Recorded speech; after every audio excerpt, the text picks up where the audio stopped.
Por la señal de la Santa Cruz de nuestros enemigos, líbranos, Señor Dios nuestro. En el nombre del Padre, y del Hijo, y del Espíritu Santo. Amén. Señor mío y Dios mío, creo firmemente que estás aquí, que me ves, que me oyes. Te adoro con profunda reverencia. Te pido perdón de mis pecados y gracia para hacer con fruto este rato de oración. Madre mía Inmaculada, San José, mi Padre y Señor, Ángel de mi guarda, interceded por mí.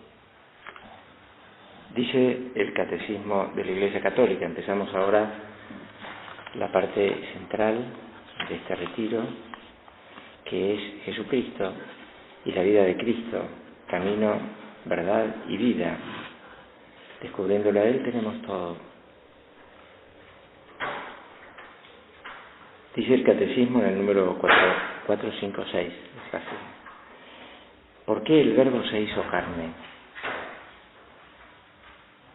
El credo dice: por nosotros los hombres y por nuestra salvación bajó del cielo, y por obra del Espíritu Santo se encarnó de María la Virgen y se hizo hombre. El Verbo se encarnó para salvarnos, reconciliándonos con Dios.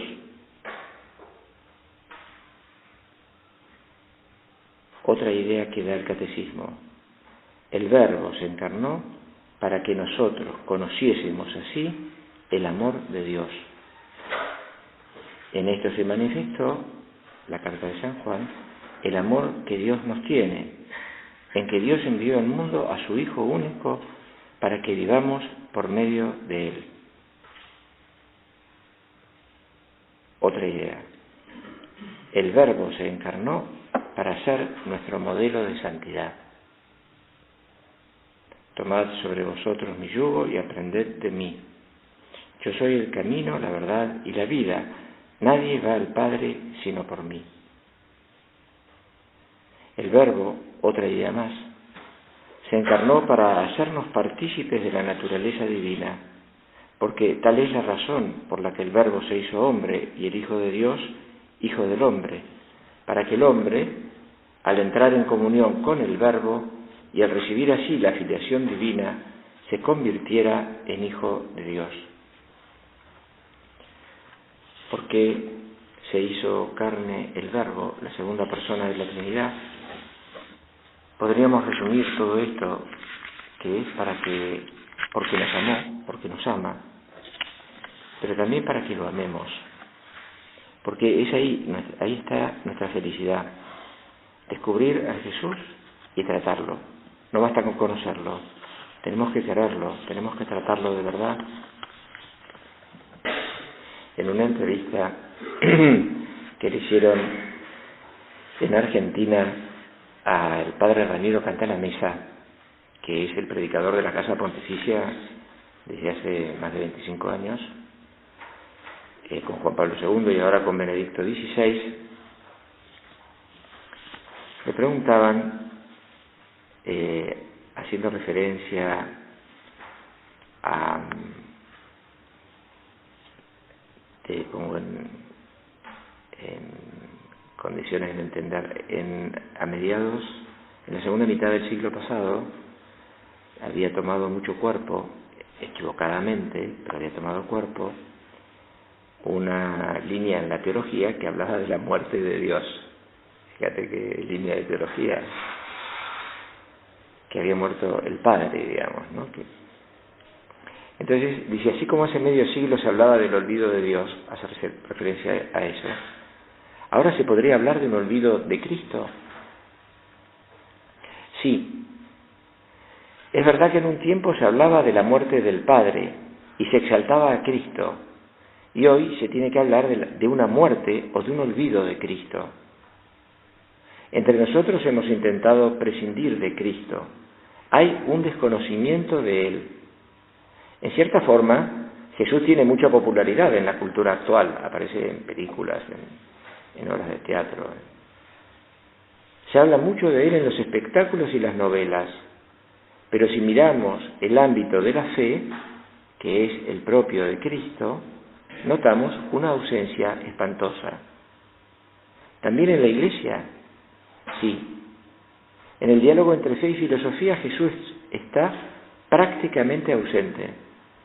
Incluso cuando se les pregunta a los creyentes en qué creen, responden que en un Dios creador o en el más allá, y ninguno parece darse cuenta de que la fe cristiana no es simplemente en un ser supremo y creador, sino en Jesucristo, muerto y resucitado. Todos los cristianos, no solo los católicos, debemos anunciar a Cristo hoy, partir de nuevo desde el principio. ¿Cómo sería esto?, le pregunta el periodista. Tenemos que aprender el método de los padres, predicar el querigma. Querigma significa el anuncio. Predicar el querigma, anunciar a Jesús muerto y resucitado, proclamar primero a Cristo, hacer que la gente tenga un encuentro personal con Él, y después se puede educar la fe hasta las exigencias más radicales. Primero, que la gente tenga un encuentro personal con Cristo.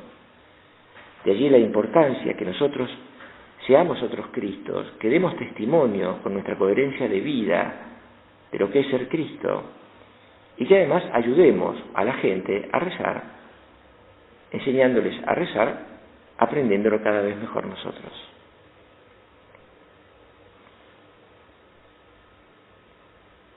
¿Qué conciencia hay de esto entre los obispos y cardenales? Cada vez que he propuesto esta reflexión también en la Casa Pontificia y entre obispos y cardenales, he visto que todos estaban convencidos de esto. En su primera encíclica, el Papa va a lo esencial del mensaje evangélico, que es el amor.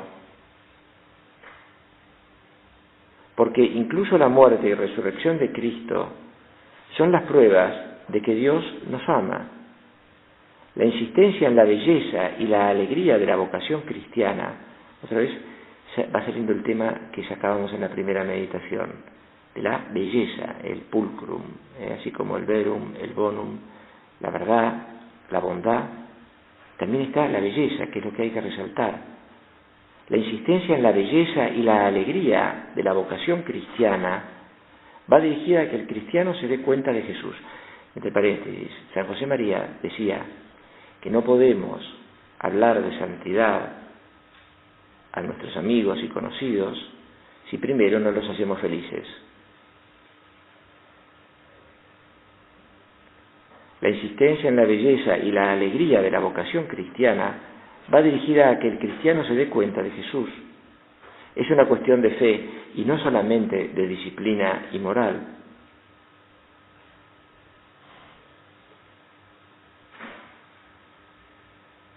Tenemos que anunciar a Cristo a un mundo que le ha dado las espaldas. Ya no es tiempo de quedarnos en discusiones, sino, como decía el Papa, de transformar la materia de discusión teológica en experiencia vivida. No es el momento de discutir teorías, sino de esforzarse por hacer una experiencia de salvación gratuita por la fe en Cristo. Enamorarnos de Jesús, tratarlo, hacernos verdaderamente sus amigos, porque Él lo es, depende de nosotros. Somos nosotros los que decidimos corresponder al amor de Dios o no hacerlo. Cuando hacia finales del pontificado de Juan Pablo II se había hecho ya una tesis doctoral que citaba un texto de Juan Pablo II muy repetido por él. O sea, las personas, los escritores conocidos, cuando uno ve la cantidad de veces que repite un tema, puede estar en el orden de decenas o cientos de veces, y eso ya es mucho. En sus escritos y en su predicación, Juan Pablo II cita unas 12.000 veces, por lo menos, un texto que es de la Gaudium et Spes número 22. Y que después ese texto, esa tesis doctoral, cuenta que los relatores de la Gaudium et Spes en el Concilio Vaticano II de esos números fueron 2 obispos, entre ellos Wojtyła. Él lo cita como la Gaudium et Spes. ¿Y qué es lo que dice ese texto? Que solamente Cristo revela el hombre al hombre. Si queremos saber lo que es un hombre, lo que vale un hombre, tenemos que mirar a Jesucristo, hablar con Él, conocerlo. Por eso cuando a veces no comprendemos a alguna persona, no la entendemos, es que no terminamos de ver a Cristo en ella. A veces viene la tentación de decir, Padre, pero hay alguna persona que la verdad de Cristo no tiene nada, ¿no? Bueno, pues hay un libro aquí que yo leí en la chacra hace muchos años, debe estar en la chacra, que se llama La amistad con Dios, creo, de Benson o de Berenson, Benson creo que es, Benson o Berenson. Y ahí dice unas palabras bastante lindas, reveladoras respecto de esto. Dice, si en alguna ocasión no vemos en alguien a Cristo, es precisamente porque ese Cristo está muy oprimido en su interior y necesitamos ayudar a esa persona a que lo saque afuera. Es interesante, ¿no? Porque Cristo está en todos. Entonces hay que ayudar a que la gente viva a Cristo. Y esa es nuestra tarea, hacer que todas las almas se salven. Tener esa experiencia de Jesucristo. Y la respuesta está en un texto de hace un día o dos en las Escrituras, en la misa. Yo soy el camino, la verdad y la vida. Nadie viene al Padre si no es por mí. En el fondo, la vida cristiana consiste en unirse a Jesucristo, perfecto Dios y perfecto hombre, vivir su misma vida, tratarle más cada día. No es la vocación cristiana seguir unos preceptos o recibir unos sacramentos, que es seguir unos preceptos y recibir unos mandamientos y recibir unos sacramentos, pero no es eso. La vida cristiana es un encuentro personal con Cristo. Eso es la vida cristiana. Por eso nos hacemos cristianos, porque nos hacemos otros Cristos. Pero la manera de ser otro Cristo no es un trabalengua, es enamorándonos de Él. A mí me ha llamado la atención, no digo que tenga que ser así, pero me ha llamado la atención, alguna vez me encontré, varias veces, con matrimonios que me parecían, de muchos años de estar casados, que me parecían muy parecidos en sus expresiones, distintos ellos dos, pero muy parecidos en los gustos. Y la verdad es que eso es síntoma del amor que se tienen, porque uno no sabe a cuál de los dos es al que originalmente le gustaba eso, porque terminan confluyendo los gustos, porque se quieren, porque se aman. Cuando nosotros amamos a Cristo, procuramos hacer las cosas que a Él le gustan y nos identificamos con Él. Nos pasa cuando Pero el camino necesario para el amor es la admiración. Eso pasa cuando uno se enamora por primera vez, o alguna de las primeras veces, no lo sé, que a uno le transforma la vida el enamorarse. El chico que no estudia empieza a estudiar, el que era un vagoneta empieza a agarrar los libros en serio, a adelantar y a terminar los años, a encontrar trabajo cuando nunca encontraba, cambia, porque la admira a su novia. Después se va dando cuenta de que tiene un montón de defectos como todos, ¿no? Pero al principio lo único que ve son las virtudes. Está enamorado, embelesado, admirado. Después ya vamos bajando a la realidad. El tiempo nos hace conocer la realidad y amar a la gente como es, con sus defectos y con sus miserias. No amar sus miserias y sus defectos, pero amar a la persona con esos defectos y con esas miserias, como nos quiere Dios a cada uno de nosotros. En eso consiste el verdadero amor. Amar a los demás como son. Pero eso, en el proceso del amor a Jesucristo, es necesario que lo admiremos. Si no lo admiramos, nunca lo amaremos. Nos tiene que maravillar la persona humana de Cristo. El camino para entrar en Jesucristo no es la divinidad. Hay gente que elige el camino de la divinidad, busca las cosas extraordinarias, sacudones, tirarte al piso, que te cambien. Sí, ciertamente hay manifestaciones extraordinarias de Dios, pero no hay que buscarlas. Sí, a lo mejor hay gente que tiene el carisma de entrar por las cosas, por la divinidad de Jesucristo. Nosotros, lo nuestro, la gente corriente, es entrar por la humanidad de Jesucristo, por la vida normal del Señor, y descubrir de que la entereza moral, la calidad humana de Cristo, la calidad en todo lo que hace, cómo sabe ser humilde, cómo se oculta, cómo se pone derecho, cómo mantiene su fortaleza, el equilibrio perfecto entre su fortaleza y su mansedumbre. Porque a veces uno dice, bueno, el manso es el que no es fuerte, pareciera, y no es así. Ya hablaremos un poquito, si podemos, de la humildad y la mansedumbre, dos aspectos fundamentales de la vida cristiana. El Señor se pone como modelo, sobre todo subraya en esto. Sin embargo, quiero, me dice así, no me acuerdo ahora, se me fue la expresión tan conocida, de aprender de mí, que soy manso y humilde de corazón. Aprended de mí. Voy a aprender de todo de Jesucristo, pues no se equivocó en nada, si no, no sería Dios. Aprended de mí, que soy manso y humilde de corazón. Y nosotros lo somos. La humildad y la mansedumbre. La humildad es para referirse a la gente con pocos recursos económicos. Y la mansedumbre para los perritos, ¿no?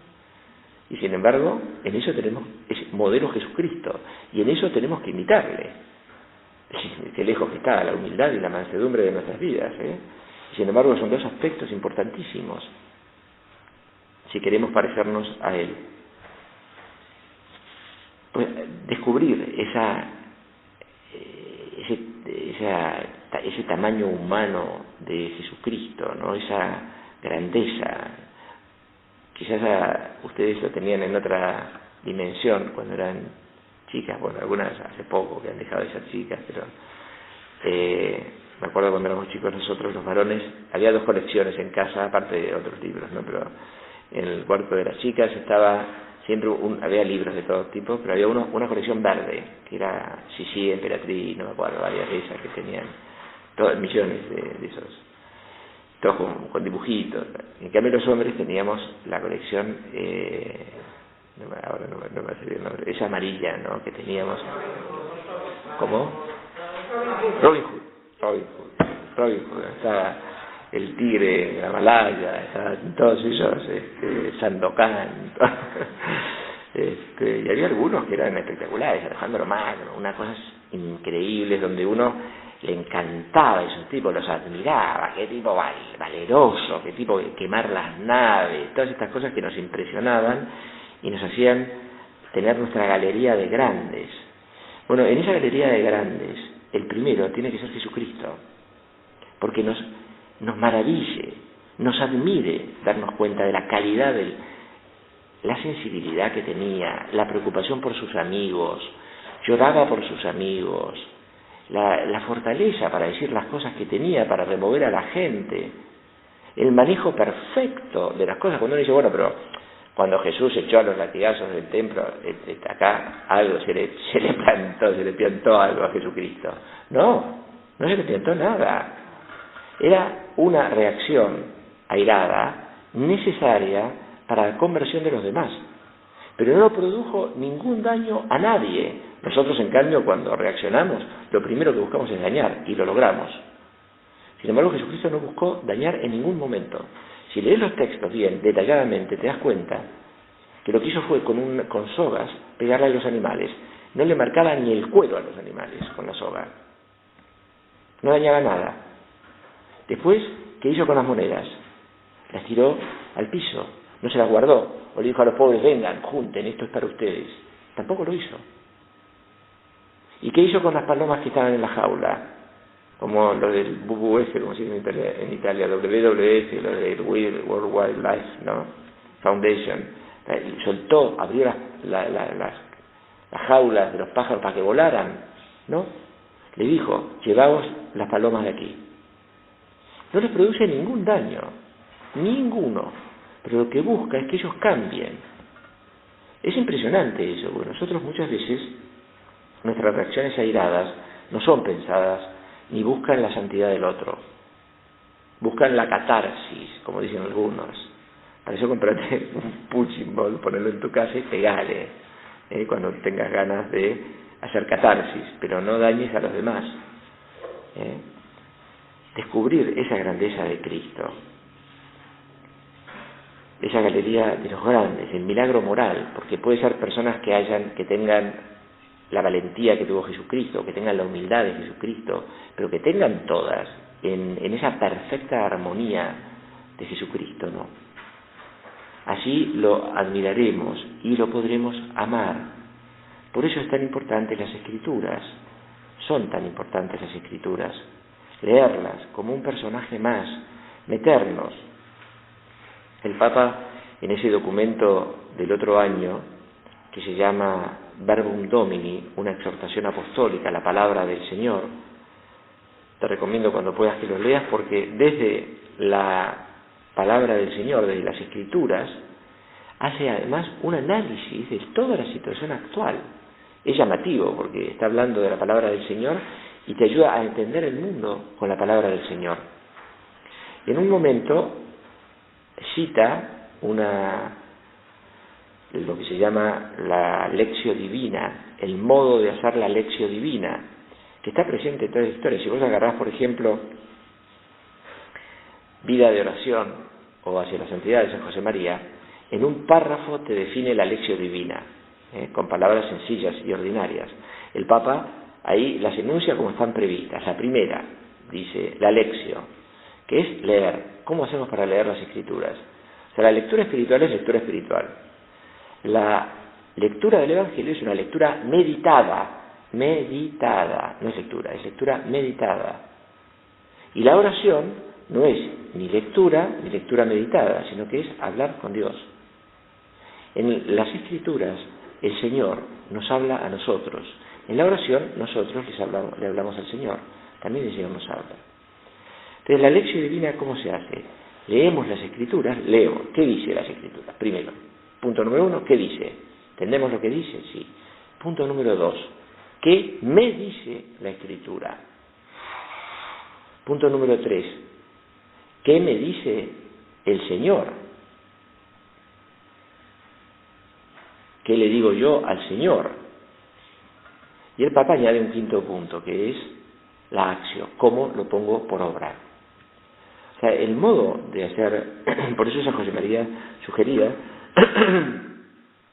que se hiciera la lectura del Evangelio a la mañana temprano, para que tuviéramos un leitmotiv, una idea que nos sirva durante todo el día y que alimente nuestra vida espiritual ese día. Por eso no es solamente leer un capítulo o lo que sea, sino es sacar una idea. ¿Qué me dice a mí? Y tratar de ponerla por obra.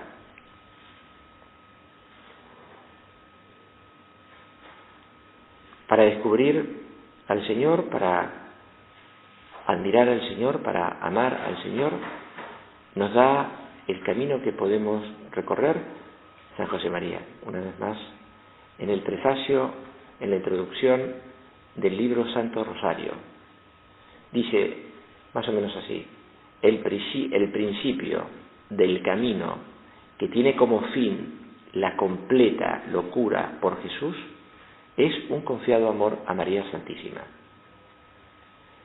El Santo Rosario nos ayuda muchísimo a tratar a Jesucristo. Por eso hay una parte esencial del Santo Rosario, sin el cual no sería Santo Rosario, que es la contemplación de los misterios, no las 10 Ave Marías. Puede uno cambiar, incluso en la historia de la Iglesia se han sugerido cambios de cambiar esas 10 Ave Marías por alguna jaculatoria, pero siempre contemplando los misterios. Eso es lo esencial del Santo Rosario, la contemplación de los misterios. Por eso San José María escribe ese libro, y hay muchos libros escritos, y Juan Pablo II, al añadir los misterios luminosos, hace una breve síntesis de cada uno de los misterios del Rosario, para que los contemplemos, para que lo descubramos a Jesús. Además, si uno piensa en el medio de la Ave María, está Jesús. No es que en toda la Ave María está Jesús, es que además en el medio, porque cuando uno termina la primera parte, termina con Jesús. O sea, está como en el centro de toda esa devoción. y nos lleva el amor a María a Jesús, necesariamente. No hay vuelta, pero tenemos que hacerlo bien. Meternos entonces en las escenas, pensar, ¿qué hubieras hecho si hubieras estado vos en la multiplicación de los panes? O cuando resucita al hijo de la viuda de Naín. Pensar, ponete vos en el lugar de la viuda de Naín, o en el hijo de la viuda que resucita, o en los que están allí. El Señor conmovido, se conmovió, se daban cuenta de cómo era el Señor. Tenemos que acostumbrarnos a descubrir la mirada de Cristo. San Marcos, el Evangelio de San Marcos, está llamado en algunos lugares el Evangelio de las miradas de Jesús, porque habla mucho de las miradas. Por ejemplo, además es sorprendente cómo se dan cuenta los sentimientos de Jesús con la mirada. Cuando aparece el joven rico, lo vio y lo amó. Lo vio y lo amó. ¿Cómo sabían que lo amó? Con los ojos, mirándole los ojos. ¿Qué expresión sería la de Cristo? No se conoce el color de los ojos, pero de sus ojos no lo conocemos, pero sí su expresión. O sea, la capacidad de mirar el rostro de Cristo, descubrir los ojos, su mirada, qué nos dice. Y nos servirá también para darnos cuenta que en algún momento cuando estamos haciendo algo, cómo nos mira el Señor. Es bueno ejercitarnos en cómo nos mira el Señor en este momento. Con ojos de ternura, con ojos... pensarlo, y eso nos ayuda mucho, porque el Señor está junto a nosotros. Tratarlo entonces, enamorarnos de Él. No se trata, insisto, en luchar contra el pecado que hay que luchar, no es algo negativo la vida cristiana, sino que es algo fantástico, es enamorarnos de Cristo. Es el amor a Cristo, la entrega, el ponernos en sus manos. Toda la vida cristiana tiene su centro en Cristo. Es la hora de terminar. Y esa vida cristiana es profundamente humana. Es sobrenatural, pero profundamente humana, como Cristo, verdadero Dios y verdadero hombre. Buscar entonces ese trato con Cristo en las Escrituras, ese trato con Cristo en la Eucaristía, lo recibiremos en unos instantes,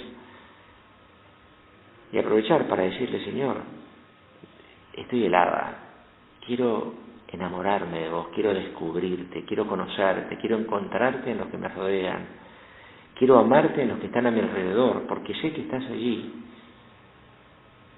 Quiero compartir con vos toda mi vida, toda mi vida. Cuando uno lo dice a una criatura, la comparte, pero bueno, limitadamente, porque no están en todos los momentos juntos, pero con Jesús podemos compartir toda nuestra vida, absolutamente toda. Depende de nosotros. Vamos a decírselo al Señor cuando lo tengamos en el corazón, en el fondo de nuestro corazón, en el alma, decirle: Señor, que sepa quererte cada día más, que sepa descubrirte en toda mi vida, que sepa hacerte partícipe de todas mis decisiones, que no tome ninguna si no es con vos. Lo que se te ocurra, decirle, pero querelo, decirle que querés quererlo cada día más. Le pedimos a Santa María, que es el camino seguro para llegar a Él, el único camino para llegar al Señor. Pues le pedimos que nos ayude en recorrer bien este camino, siempre de su mano, para no perdernos. Y sabiendo cuidar muy bien, no solamente la lectura del Evangelio, que es muy importante que lo hagamos bien todos los días, y que lo hagamos todos los días, sino también en recitar muy bien el Santo Rosario. Y estamos precisamente en el mes de mayo, un mes que la Iglesia Universal le dedica a María Santísima. Vamos a tratar de rezarlo un poquito mejor, de contemplar mejor las escenas del Rosario. Y si algún día rezamos solamente la parte del día, que no dejemos de meditar los otros misterios. Perdón que hago un excursus y me retrase un poquito más. Al principio, en la obra, se rezaban todos los misterios del Rosario, los 15, todos los días. Como vio también el San José María, que teníamos que rezar el Rosario todos los días, pero que rezarlo era contemplarlo, y por la cantidad de actividades que desarrollábamos habitualmente no se podía recitar las oraciones. Nos animó a contemplar, a que no dejáramos de rezar todo el Rosario. Si podíamos las 3 partes, pero necesariamente una parte, que la recitamos, aunque lleguemos a la noche sin recitarla, la recitamos igual. Nos quedamos recitándola, porque es necesario tratar a Jesús a través de María y contemplar las otras partes del rosario. Y una idea de cada una, a mí me ayuda a ver unas imágenes. Ahora, gracias a Dios, las tengo en la agenda esta portátil. Y unas imágenes, entonces ver la imagen y decirle una ejaculatoria al Señor, o algún pensamiento muy breve, unos segundos. En 1 minuto o 2 minutos contemplamos todos los misterios, pero que no dejemos de contemplarlo, de descubrir a Cristo en la vida de María. Te doy gracias, Dios mío, por los buenos propósitos, afectos e inspiraciones que me has comunicado en esta meditación. Te pido ayuda para ponerlos por obra. Madre mía Inmaculada, San José, mi Padre y Señor, Ángel de mi guarda, interceded por mí.